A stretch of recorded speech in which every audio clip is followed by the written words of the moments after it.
Before I get into the video and I explain like your options, I wanted to first explain that like when you do competitive things, not just WoW, just anything, when you do competitive things, you have to be ready for change. Looking at PvP leaderboards is a very like Missa Pandaria thing, right? There's way more options now to get more better information. It is good information and you should use it.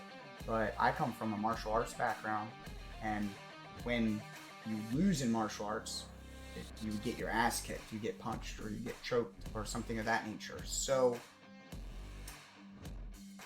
in WoW, you don't get the same punishment when you lose. You're not pushed to change in the same way. So it's really easy, and PvPers are notorious for being stuck in their ways and not taking critique well. But you need to change. You need to start accepting and fixing your problems and not blaming other people.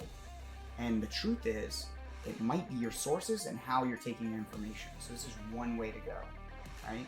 Change. Don't be, this is the only way. Don't think you have the only answer anymore, right? There are other ways to do it. I'm open to new things. This is the best I've found currently, but I'm always looking for the next thing. You should listen to your teammates, listen to your friends. If they're saying, check this out, it might be worth your time because they probably heard your suggestion, right? Check theirs out. You don't get punished the same in WoW as you would in other competitive sports. Don't let that be the reason why you don't change, all right? I'll continue with the video. Yo, what's up guys? Drive by here, and I'm going to show you how to properly gear, talent, your character, and hopefully how to make your own decisions on your own. But I'd like to start off by saying a lot of players like to use the PvP leaderboards. And the problems with the PvP leaderboard are that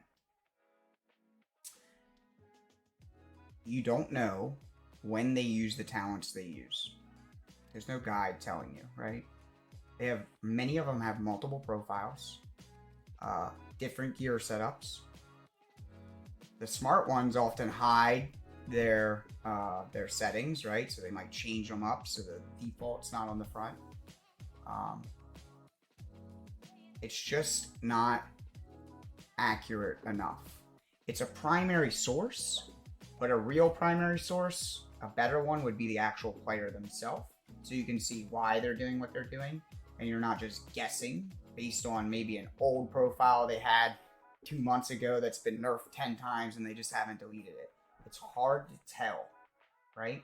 So let's take a look at the PvP leaderboards and let's get some examples. Let's go to Battlegrounds and we can look at the Rogue. Let's look at this Warlock, right? So look at this Warlock, King Shane. Well, half the time, the website's really buggy and you don't even get to look at their profile, right? So that's another thing. But we look at their gear and I think it's a good source for gear because most people don't switch their gear out. Look at this ring. It's pretty nice. But let's go look at their affliction talent. And these are pretty common talents. I have a Warlock. These are pretty standard talents. But here's the problem. He's got 3 loadouts. How do you know which one he's using and when? This one is significantly different than the other one, right? You have to keep in mind that people are changing their loadouts based on what the other team composition is, based on what the current meta is, their team composition, where their gear's at, right?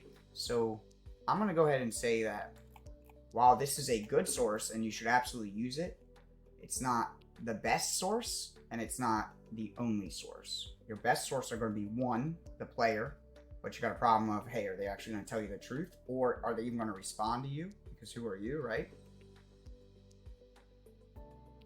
And then 2, it's going to be this website called Murloc.io, right? Murloc.io is the top 50 players, and you can see their choices. So I go onto the main website. First thing I do is I pick my class, so let's do Druid. Then I pick a spec, so we'll do like Feral, right? And then I pick the game mode, and it's nice because it has them for specific ones. Like, who did the last 50 players, what did they use for each one? So we'll just stick with RBGs. and you can see it'll tell you the top feral druids, right?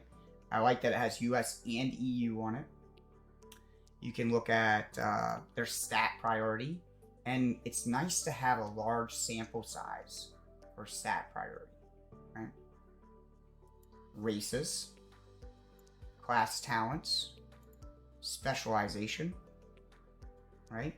And when you look at this, you know there's 50. So if something that says 48, if 48 out of 50 engineers say that a bridge is going to collapse, you better not go on that bridge. So it's almost guaranteed. But some things are, it depends, right? 34 of them pick this out of 50, right? 29, that's still over half pick this talent. So you have to do a little bit of understanding of your class. It doesn't feed it to you like this one, because that's not how this game works, right? It changes and you change.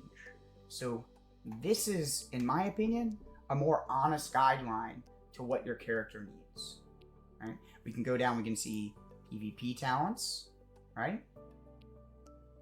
We can see gear, right? Gems, enchantments. I can do 3v3s. I can do 2v2s. I can even do Mythic Plus. I can do Balanced Druids. I can do any class here.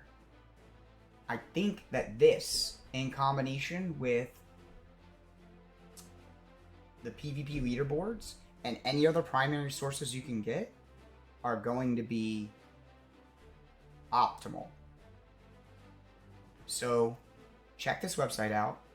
Look at this first. Then go maybe look at this. But this is going to be what you really need. Murloc.io. I hope this helps you. I hope it makes the gearing process less of a, oh, this guy uses this and this guy uses this. And it becomes more of a, like, most people use this. So maybe I should try that out. Or,